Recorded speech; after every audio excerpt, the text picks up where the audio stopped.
Brasília, porque o senador Efraim Filho, líder do União Brasil no Senado Federal, ele afirmou que o partido segue independente, mesmo com figuras da sigla ocupando ministérios. A repórter Marília Sena, da Jovem Pan News, conversou com exclusividade com o senador, que deu detalhes da posição do partido ante ao governo Lula. Vamos acompanhar. Nos projetos que entendermos que forem uma agenda positiva para o Brasil, positiva para o país, poderemos sim, estaremos à disposição para ajudar a aprová-los, mas queremos preservar essa independência e a liberdade de poder divergir naquelas pautas com as quais discordamos. Exemplos práticos: aumento de impostos. A União Brasil já disse, não pactuará e nem apoiará nenhum aumento de imposto. Retrocessos da reforma trabalhista, temas como a volta do imposto sindical, também já decidimos, não votaremos a favor de temas nessa natureza. Apoio, por exemplo, à invasão de propriedades privadas, que acontece muito com o MST em relação ao agro. Nós repudiamos esse tipo de atitude. Então, é essa a postura do União Brasil. Terá sim um canal de diálogo aberto para apoiar temas que sejam importantes para o Brasil, mas mantendo a liberdade de divergir naqueles temas com o qual discordamos. Pois é, e o senador que se elegeu pela Paraíba também destacou quais são as principais pautas do partido no Congresso Nacional. Segundo ele, a pauta econômica é prioridade da sigla nesse primeiro ano de governo Lula. A discussão da reforma tributária, por exemplo, é prioridade, está lá no Estatuto do União Brasil. Nós entendemos, eu como líder tenho me esforçado para tentar construir consensos, buscar alternativas. Eu acredito que é possível sim, eu não sou daqueles profetas do caos. Eu acho que nós tivemos a oportunidade em governos anteriores de aprovar, cada um a seu tempo, a PEC do teto de gastos, depois aprovamos a reforma trabalhista, na sequência aprovamos a reforma da Previdência e acredito que agora chegou a hora da reforma tributária. Pois é, Efraim Filho também falou de um projeto de sua autoria que propõe a prorrogação até 2027 da desoneração da folha de pagamento para 17 setores da economia. Segundo o líder do União Brasil, a desoneração deve ser analisada fora da reforma tributária.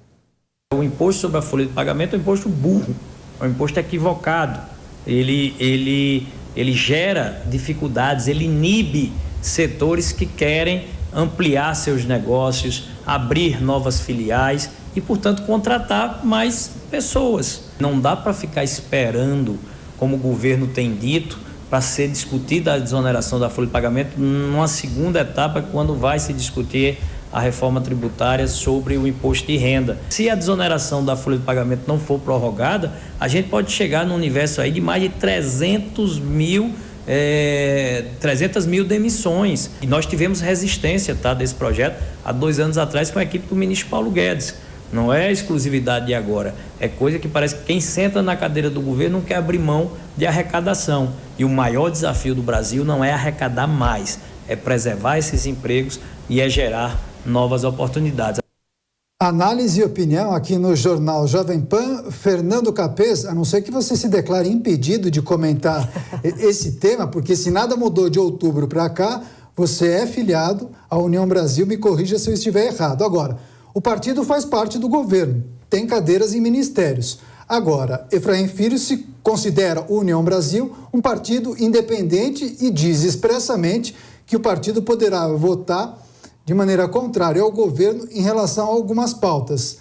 Como administrar isso? Brigas à vista? Olha, Daniel, eu não me considero impedido não, porque se tiver que meter o pau e o partido estiver fazendo coisas que eu não concordo, meto o pau sem nenhum problema.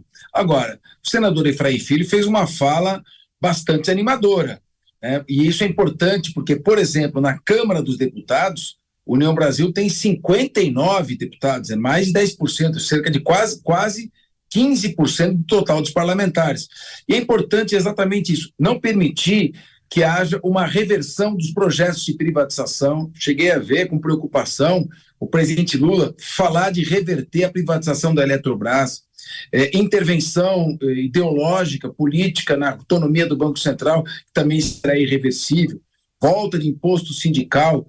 A desoneração da folha de pagamento é muito importante, porque ajuda a gerar emprego. O país fica inviabilizado, as empresas estão cada vez contratando menos e substituindo a mão de obra por mão de obra mecanizada, para evitar esse tipo de chamado custo Brasil. Então é muito importante tudo isso que ele falou e a gente espera que realmente vá nesse sentido. Agora, redução de imposto é um pouco difícil. Nós vamos falar em equilíbrio fiscal. É claro que não se deve falar em aumentar a carga tributária, mas antes de falar em reduzir imposto, tem que se falar na reforma administrativa, reduzir despesas, gastar menos, estimular privatizações como o governador Tarcísio de Freitas está fazendo em São Paulo.